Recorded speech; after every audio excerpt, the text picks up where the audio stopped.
እንኳን ወደዚህ ቻናል በሰላም መጣችሁ። ዛሬ ስለ አንድ ታላቅ ሰው ነው የምንነጋገረው። ይህ ታላቅ ሰው የኔን ህይወት በእጅጉ ቀይሮታል። ከዚህ ታላቅ ሰው የተማርኩት 3 ታላላቅ ትምህርቶች አሉ።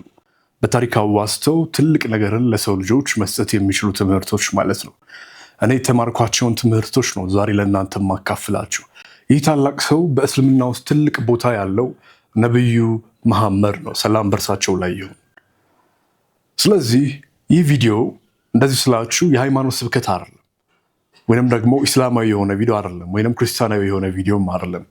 ይህ ቪዲዮ በሃይማኖት ውስጥ ከነበሩ ታላላቅ ሰዎች በየትኛውም ሃይማኖት ውስጥ ብንሆን እንኳን እኛ ልንወስዳቸው የሚገቡ ታላላቅ የከበሩ ማንነቶችንና ዋጋቸው ከቀይ ዕንቁ እጅግ የበለጠ ስብዕናዎችን ልንካፈላቸው የሚገቡትን የምንማማርበት ቪዲዮ ነው። በዚህ ብቻም አይቆም።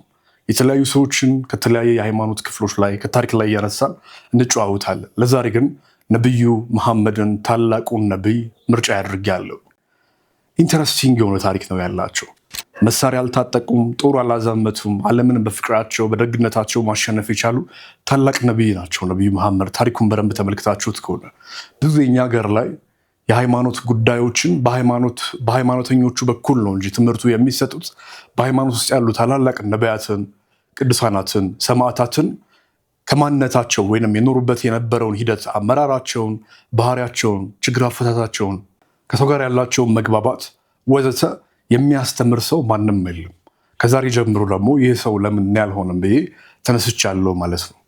ከአንድ እስኪ አስገራሚ ከሆነ ታሪክና እኔ ሁሌ ከሚገርመኝና እጅግ ይህንን ነቢይ እንዳከብራቸው ወይንም ይህንን ሰው እንዳከብራቸው ካደረጉኝ ታላቅ ታሪኮች ካነበብኳቸው አንዱን ላካፍላችሁ።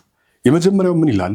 አንዲት ሴት አሮጊት ናት፣ በጣም አቅመ ደካማ ናት፣ እርጅና የጣላት ናት ማለት ይቻላል። ከዛም ዕቃ ተሸክማ በምትሄድ ሳለ በጣም በእዝነት ይመለከቷታል ታላቁ ነቢዩ መሐመድ እና ይህችን ሴት በእዝነት ይመለከቷትና ላግዝሽ ብለው እርሳቸው ራሳቸው ተጭነው ዕቃውን እቤታቸው ያደርሷታል። ከዛም በኋላም እቤት ልክ እንደደረሱ አሮጊቷ የምትሰጠው ነገር አልነበረም። ለዚህ ለአገዛዝ ሰው የምትሰጠው ነገር አልነበረምና ምክር ልስጠው ብላ አሰበች። ከዛም ምን አለችው? እነሱ አካባቢ ይወራ የነበረው ወሬ ነው ማለት ነው። እንግዲህ ምን አለችው? አንድ ታላቅ ምክር ልምከር ልጄ፣ ሙሐመድ የሚሉት አዲስ የመጣውን እንዳትከተል ትለዋለች። ከዛም ነቢዩ መሐመድ ፈገግ በማለት ሙሐመድ ማለት እኔ ነኝ ብለው ይመልሳሉ። ያችም ሴት በመልካምነቱና በራሱ በማንነቱ ተገዙና ወዲያው እምነቱን ተቀበሉ ማለት ነው። ይሄ በጣም ኢንተረስቲንግ የሆነ ቶፒክ ነው። ስታዩ ሲምፕል ሊሆን ይችላል። በዚህ ውስጥ ምንድን ነው የምንማረው? በመጀመሪያ ደረጃ ሰዎች አይደለም እንደዚህ በፈጣሪያቸው ዘንድ ተመርጠው አንተ የህዝብ የኡማ መሪ ነህ ተብለው ቀርቶ ሳይሆን ትንሽዬ ግንበኛ ስራ ውስጥ እንኳን ወይንም ደግሞ ሰፈር ውስጥ የምትሰራ ትንሽዬ ድልድይ ካለች እዛ ላይ ካቦ ስለሆኑ ብቻ ትዕቢታቸው ከአቅማቸው በላይ ነው። ሰዎች ሲኢኦ ብለው በተሾሙ ቅጽበት ትዕቢታቸው ከአቅማቸው በላይ ነው። ሰዎችን ተመልከቷቸው፣ በስልጣን ላይ ወዘተ እንዲሁም ቤተሰቦቻችሁ ላይ የሆነች ትንሽ ነገር ሲያገኙ የእነሱን ስም ከፍ የሚያደርግ ጥቂት ነገር ሲያገኙ ትዕቢታቸውና እብሪታቸው ማንም አያስቆማቸው። ለመተቸት ይፈጥናሉ፣ ፈላጭ ቁራጭ ለመሆንም ይፈጥናሉ። ይህ ታላቅ ነቢይ ያችን ሴት ተመለከቱና አዘኑላት ማለት በራሱ ትልቅ ነገር ነው። ምን ያህል ሩህሩህ እንደሆኑ ያሳያል። ወይንም ደግሞ ታላላቆቻችንን ማክበር እንዳለብን ከዚህ ታላቅ ሰው እንማራለን ማለት ነው። ከዛስ ተሸክመው ሄዱ፣ አገዟት ማለት ነው። ኢማጅን ቅድም ሰዎች በተለያየ ፖዚሽን ወይንም የህይወት ሂደት ላይ ሆነው የሚሰማቸውን ትዕቢት፣ ኢጎ፣ የራስ ኩራት አውርተን ነበር። ይህ ታላቅ ሰው በአምላኩ ዘንድ የተመረጠ ሰው ግን ዕቃ ተሸክሞ ይህችን ሴት አገለግላት። ለምን? አዝኖ ብቻ፣ በመልካምነት ብቻ። ይህ በጣም ትልቅ የሆነ ነገር ነው። ከዛስ በመቀጠል ትልቁ ጉዳይ በዚህ ርዕስ ውስጥ የምንማረው በዚህ ታሪክ ውስጥ የምንማረው ትልቁ ጉዳይ ምክር ልሰጠው አሰበችና አንተን የሚመክር መሐመድ የሚሉትን እንዳትከተል ነው አለችው። ኢማጂን እኛ እንኳን ፊት ለፊት የሆነ ሰው ኢንሳልት አድርጎን ወይንም ደግሞ ስለኛ ክፉ ተናግሮ ወይንም እንዲህ የሚባል ሰው አለ እሱ ጥሩ አይደለም ሲባል ሰምተንም ሊሆን ይችላል ከሌሎች ሰዎች ለራሳችን አይደለም ፊት ለፊት ሰዎች እንደዚህ ሲሉ ሰምተን ቀርቶ እገሌ እኮ እንደዚህ አለ ስንባል እንኳን በጣም እብሪተኛ የሆነን ሰዎች ነን። በጣም ሰዎችን ለማስቀየም የምንፈጥን ሰዎች ነን። እሱ ነው እንደዚህ ያለን ብለን ይበልጥ ችግሮች ውስጥ የምንገባ ነን። ክብራችንን እናጣለን። ሰዎች ክብራችንን ሲነኩት እንዴት መመለስ እንዳለብን አናውቅም። ስሜቶቻችን በእኛ ላይ ገዢ ሆነው ሰልጥነውብን ራሳችንን እያሳነስና እያገደልን ነው። ይህ ታላቅ ነቢይ ግን ስለ ራሳቸው በአንዲት ሴት አንደበት እዛው ፊት ለፊቱ እንዳትከተለው ነው አደራ ሲሉት ፈገግ አሉ ይላል መጀመሪያ ታሪኩ። ፈገግታ ወይንም ደግሞ ክብራችሁ ሲነካ ወይንም ስለ እናንተ ባልሆናችሁበትና ባላረጋችሁት ነገር ላይ ወይንም እናንተነታችሁን በማይገልጽ ነገር ላይ ሰዎች በግልጽም ይሁን በድብቅም ይሁን ሰዎችም ነግሯችሁ ይሁን እንዲሁም እንደዚህ ታላቅ ነቢይ ፊት ለፊትም ስትሰሙም ሊሆን ይችላል። ትልቁ ነገር የመጀመሪያው ጉዳይ መረጋጋት እንደሆነ ትልቅ ምልክት፣ ትልቅ ትምህርት ነው በዚህ ታሪክ ውስጥ ያገኛል። መጀመሪያ ፈገግ ያሉ ይላል። በነገራችን ላይ አንድ የተናገሩትም ንግግር አለ እኔ ማስታውሰው በፍጹም ማረሳው ህይወቴ ላይ እንደውም በጣም ዋጋ ካላቸው ጥቅሶች መካከል ማለት ነው። እሱ ምን ይላል? ጀግና ማለት ታግሎ የሚጥል ወይንም የሚያሸንፍ አይደለም፣ ጦር ሜዳ ላይም የሚፋለምና ጀብዱ የሚሰማው አይደለም። ጀግና ማለት በክብሩ ሲነካ ንዴቱን መቆጣጠር የቻለ ነው የሚል ይህን ንግግራቸውን እንግዲህ በወሬ ብቻ አይደለም እንደዚህ ያሉት። እንደ አንዳንድ መምህራን በወሬ አይደለም እንደዚህ ያሉት። ይህን ንግግራቸውን ራሳቸው በዚህ ታሪክ ውስጥ ሲያሳኩት ተመለከትን። ተረጋጉ ማለት ነው። ፈገግ አሉ። መሐመድ ማለት እኮ እኔ ነኝ ብለው ስለሳቸው የሚሰማቸውን በሳቸው በኩል ካለው መልካምነታቸው አካፈሉ። ያቺ ሴትስ በማንነታቸው ተማረከች። እሷ የምታውቀው ሌላ ነበር የተነገራት የተወራላት ያቺ አሮጊት እንደ መጥፎ። ከዛ በኋላ ተገረመች። አግዟታል። ድካሟን ተመልክቶላታል። ማንም እንደዚያ ሊያደርግ አይችልም። በዛ ላይ ደግሞ አስቡት፣ በፈጣሪው ዘንድ የተመረጠ ሰው ነው ዝቅ ብሎ ይህችን ሴት ይረዳት። ማን እንደዚህ ያደርጋል? ስለዚህ ትልቅ የሆነ ክብር ለሱ በልቧ ተሰማት፣ እምነቱንም ተቀበለ ይችላል። በጣም ኢንተረስቲንግ የሆነ ታሪክ ነው። በጣም ኢንተረስቲንግ የሆነ ታሪክ ነው። ሁለተኛው ትልቅ ነገር የምንማርበት ታሪክ ላይ ደግሞ እንምጣ። አንድ የሮም ጦረኛ ወታደር በፈረስ እየጋለበ ይመጣል። መሐመድም ዛፍ ጥላ ስር አረፍ ብለው ሳለ ረፍት ለማድረግ እየጋለበ ይመጣና መሐመድ የሚሉት ማን ነው እያለ ሊገል እየዛተ እያቅራራ ወይንም የሸለ ብላችሁ አስቡት። ማን ነው እሱ መሐመድ የሚባለው እያለ በአይኑ ይሰልላል፣ በአይኑ ይመለከታል አካባቢውን ለመግደል ወይንም ደግሞ ጸብ ለመፈለግ ማለት ነው። ማን ነው እሱ እንደዚህ ላይክ በቃ የህዝቡ መሪ የሆነው መሐመድ ማን ነው? ከዛ ሲጠይቃቸው እሳቸው ነበሩ ዛፍ ስር ተጠልለው የነበረው። ከዛ በኋላ መሐመድ ማለት እኔ ነኝ ልጄ ይሉታል። በዛች ቅጽበት ይህ የሮም ወታደር በዛች ቅጽበት በጣም ተገረመ፣ ልቡ ተረታ። ያ ሁሉ ወኔው ሊደባደብ እገል እመጣለሁ ያለው ይህ ወታደር በቅጽበት ውስጥ ማንነቱ ተቀየረ። እንዴት? እሱ የጠበቀው በጣም ትልቅ ቤተ መንግስት ነው። ለምን? የሮም ነገስታት በዛ መልኩ ስለሆነ ህዝቡን ርቀው ሸሽተው ከሁሉ የበላይ ነን እያሉ ነበራ የሚኖሩት። እነሱ የሚበሉት ሌላ ነው፣ ማህበረሰቡ የሚበላው ሌላ ነው። እነሱ የሚሰሩት ስራ አለ፣ ይሄኛው የሚሰራው ስራ አለ። ይህ ታላቅ ነቢይ ግን ወይንም ደግሞ ሙሐመድ ግን እንደዛ አልነበረም ያገኛቸው። ወታደሩ ሙሐመድን ያገኛቸው ዛፍ ጥላ ስር ተከልለው ነው ያገኛቸው። አረፍ ለማለት ደክሟቸው ረፍት ለማድረግ እንደ ሌሎች ባሮች በዙሪያቸው ሆነው ጥላ ይዘውላቸው እንደ ሮም ነገስታት አልተመለከተም። በሰረገላ ሲሄዱ አያይም። በህዝቡ ጋር በአንድነት የሚንቀሳቀሱ ታላቅ ሰው መሆናቸውን ተረዳ።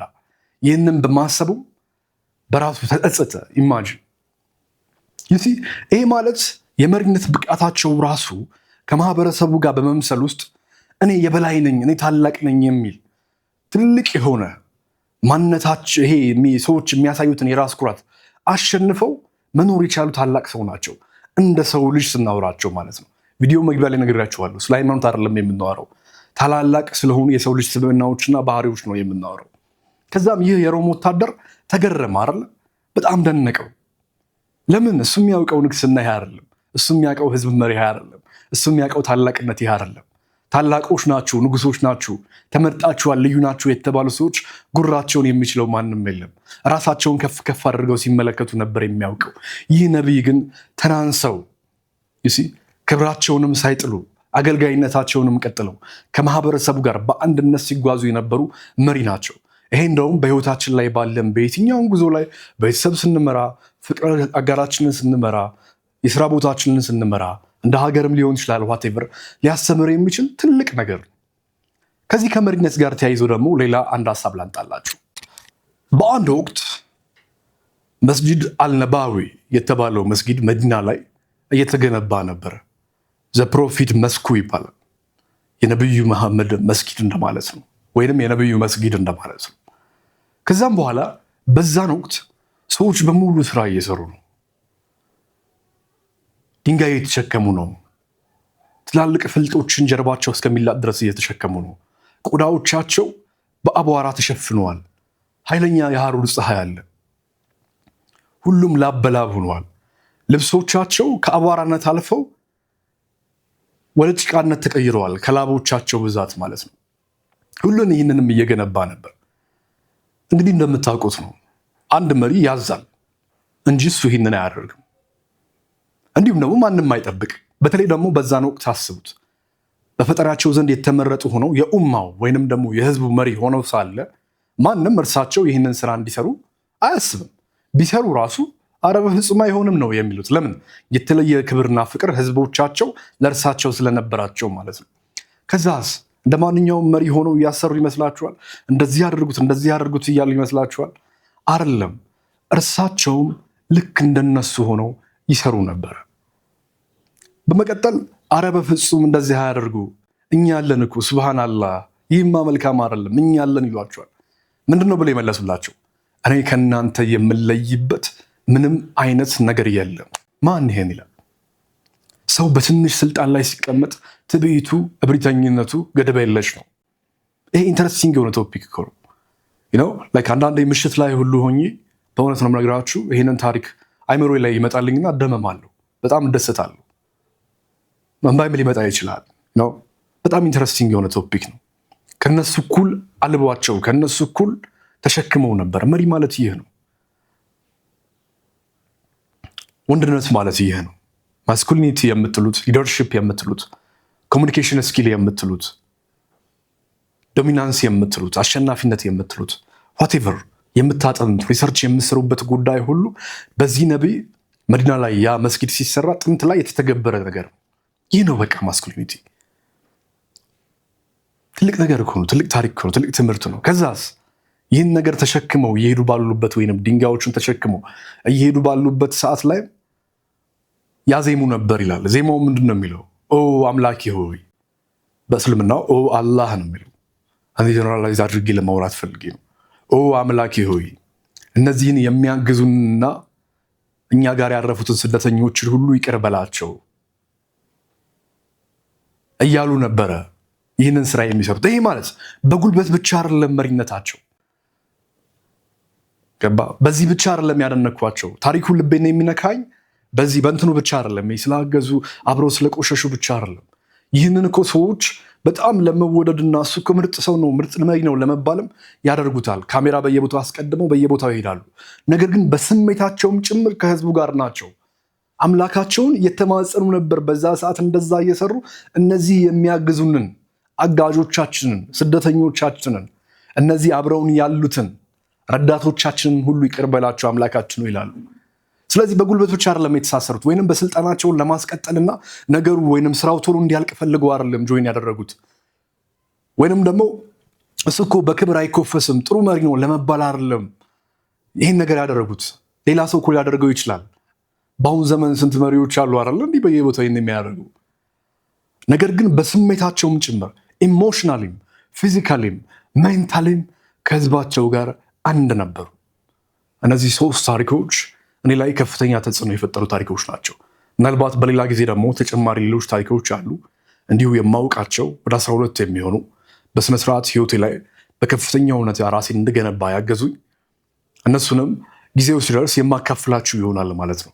ስለዚህ ወንድነት ማለት ይህ ነው። መሪነት ማለት ይህ ነው። መግባባት ማለት ይህ ነው። መተሳሰር ማለት ይህ ነው። መልካምነት ያሸንፋል ሲባል ያ ነው።